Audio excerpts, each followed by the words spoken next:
You first came to the attention of the underground in 1984 via the Scandinavian metal attack. You and how many other bands were on that? 3? It was me and 2 other guys. We got together in March of 1983, and the reason why the whole thing kept on going at all was because they had a rehearsal place for free and a lot of equipment. And we did the Scandinavian metal attack thing with Boss at Typhoon Records, and if it wouldn't have been for him, the thing wouldn't have been keeping on going. Now, how did you get the attention of him to be on the compilation album? Did you have a demo going around? No, we never met it anyone. We did the Scandinavian metal attack thing, and from those 2 tracks, we received a lot of fan mail, and just a couple of weeks after the album was released, the original lineup split up. That was the whole... And that was in the spring of 1984. Since that time, you haven't had really a stable lineup, but you do now, don't you? Well, we've had different lineups, not a stable one. We had 5 or 6 different lineups, and not until August last year we got the group together with a stable lineup that's going to continue until the ends of the earth. You know, with the 2 new guys, it feels like this is the guys that I've been looking for all the time. You know, in Sweden it's a little bit difficult, but it's getting better. You know, as speed metal or whatever, heavy metal is getting a big coverage in Sweden. With the group Bathory, it's been a very difficult task from the beginning because the original members were only into having fun, like I was at that time as well. But when I started to realize when did you get serious about it? Summer of 1984, and the one who talked me into the serious part of it was Boss. And if we haven't been getting in contact with him, if we would have been someone else, we would have been one of the heavy metal bands in Sweden that never gets the attention they need. Now, you and Boss have been working since now for 3 albums. So do you see it continuing in the future? All right. Yeah. Till the end of the earth. Okay. Tell me something about growing up in Sweden. Everybody knows that since Europe has had big chart success with their album, and I guess the only other band I know from Sweden, and I think you're friends with them, is Oz. Do you know them? Yeah, sure. Oz is good friends of mine. And J.C. Blade, right?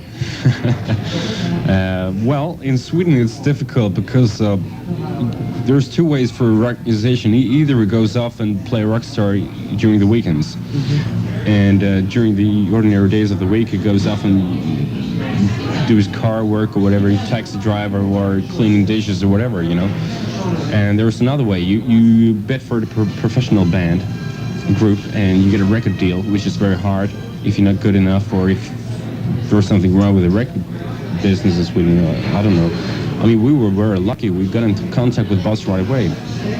And if it wouldn't have been for him, you know, we would probably have been one of those hundreds of metal bands in Sweden that doesn't get any coverage at all. Do you think you've been lucky being located in Sweden?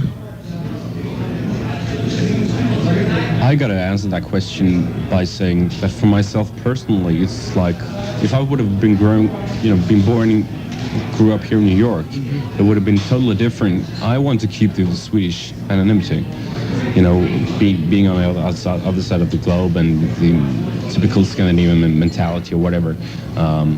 As long as you're into the music and you have a very true relationship to the fans, it doesn't matter wherever you may live. I think, for me, myself personally, it's okay by living in Sweden. I love the place. I was born in Stockholm, raised in Stockholm, and I'll never leave Stockholm. You know? No, the Hard Rock Cafe's in Stockholm, isn't it? Well, that's not the only place to get ticked, you know. There are a lot of other places, you know, but to mention one, yes. Okay, and I gather that's something you do when you're not in Bathory, right? I used to a couple of years ago, but the past 18 months I haven't been doing anything but rehearsing with the group and writing new stuff for the next album and everything. Now, your first visit to the United States, if I'm correct, was back about October last year. October.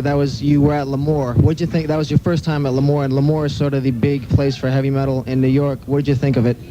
Everything was very confusing because I went there with a couple of people and I told them, don't tell anybody I'm here because I want to be able to go walk around and just be anybody. And especially as people shouldn't be able to recognize me, you know, in person from pictures that's been released before. It should be a very easy thing for me to just walk around like, you know, just anybody. After 45 minutes or something like that, people start to turn around and take pictures and everything, and I try to cover my face and all that. But, you know, And we would come out in the street. We hire a limousine and everything, and we come out in the street afterwards, and there's hundreds of fans surrounding the car. We sign autographs and tits and ass and posters and everything, and it's great. How did that make you feel?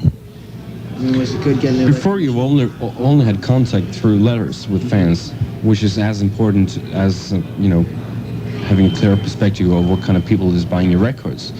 But having a personal contact with your fans is always important, because sometimes some people have a very preconceived notions about who you are, like the big demon or whatever, a beast or whatever. Or some people do have a picture of yourself as a great musician just into what you're doing, which is probably the most true thing. I'm just into this thing just because it's something for the fans, and if it wouldn't have been for the fans, I wouldn't have been doing this. It made me feel proud in a certain way, because before it was just names in the end of the letters, and now you met them in person. It was very important, very great, and if it wouldn't have been for them, the Song of Doom on the Descent of the Black Mark album wouldn't have... That was for them, right? Yeah, right. That was the prime reason for me putting that song out in the first place. Now, did you do it intentionally, the whole mystery around the band, not having any members, not doing any live show? Was that intentional to keep the press as low as possible? At first, it wasn't, The reason because the lack of information and everything, the lack of pictures and names and everything, was because from between April of 1984 to August of 1986, we had big troubles keeping the group together, because in Sweden, the situation with rock musicians are, you can either go off and do the weekend thing, or you can go off and do the thing 100%, and you're not 100% sure whether you're going to make it or not. So finding musicians that fit for a band like Bathory in a country like Sweden is very, very difficult. So after been going through 5 or 6 different lineups, it tends to get shallow in a certain way to answer the phone and say, like, okay, you want to try out for a drummer, and you've been doing that for 3 years or something, and you record the albums with the guys, and after some time you realize that they're not going to be along within the group, and there was no use to put out pictures or names or anything if you know the guy's going to leave in just a couple of weeks. Are you friends with any of the former members now? No. No? No. We don't have any contact at all. The most important thing is the future, not what has been in the past. So the lack of information is probably the reason for all of these rumors going around, and why everybody has got these preconceived notions about Bathory being a project, or that's just fake. That just destroys the relationship between us and our fans. That's why we go out now and tell the whole thing. Before it was great, because then all the magazines that print the stories of the fake and one-man band and everything had to keep printing the pictures and names and everything, make sure that the group name was around all the time. When you saw in those magazines that they were saying, well, the band's a phony, there's only one member, what did that make you think? At first, we didn't care, because it made the group name being around, and they kept on having to print pictures. But then we started to realize it destroyed the relationship between us and our fans. So that's when we went out with the new album, Under the Sun of the Black Mark, to tell everybody the true story and to make a really honest relationship between us and our fans. So this record, Under the Sign of the Black Mark, it's really geared towards the fans the most? This is probably the total album. It's not that I think of the two previous albums as just things that came by. It's an evolution. The first album was Bathory as we sounded at that time. Got the name out. Right, and we got to know. We went into the studio with Boss, and Boss told us just blast off, which we did. Crazy. Yeah, which we did, and with the return, it was like,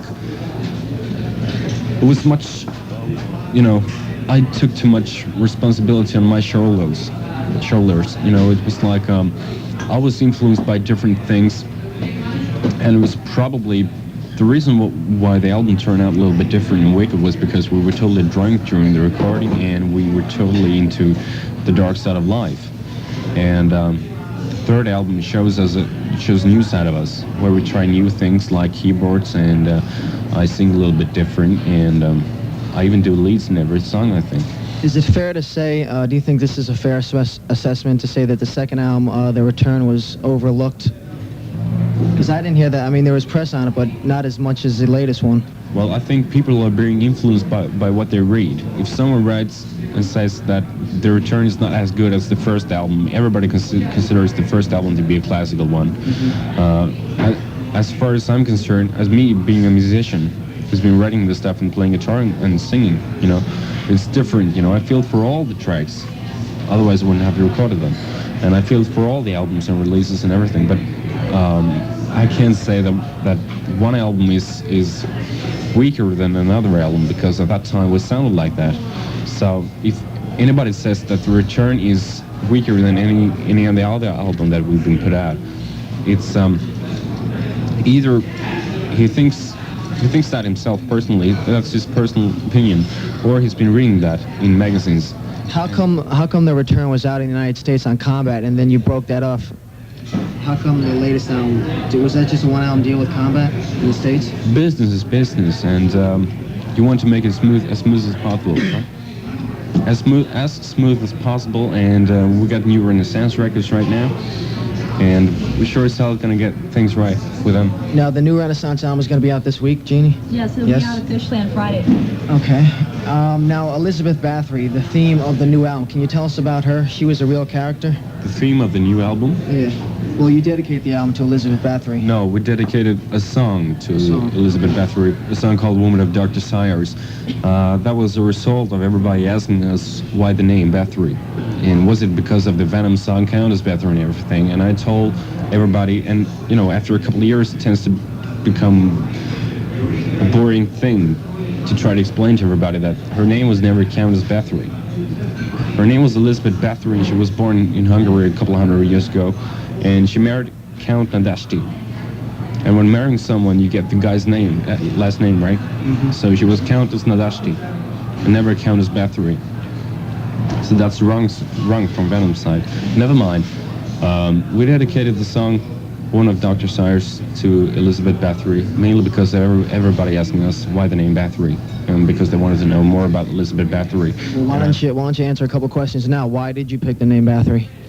At first, we had a lot of different names. I read a book about, Vlad Tepes, the original Dracula, and Gilda Reyes and everybody, and Elizabeth Bathory was in that book, and I thought I was just fascinated by her life story, mainly because she was a female, because the most usual thing is that there's a crazy guy somewhere a couple hundred years ago that's doing dirty business.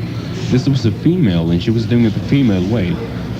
She had orgies and, sex orgies, blood orgies, whatever, and there's a lot of other things to it, I was just fascinated by her lifestyle. And you want a name for the group, so we just picked up Bathory as the group.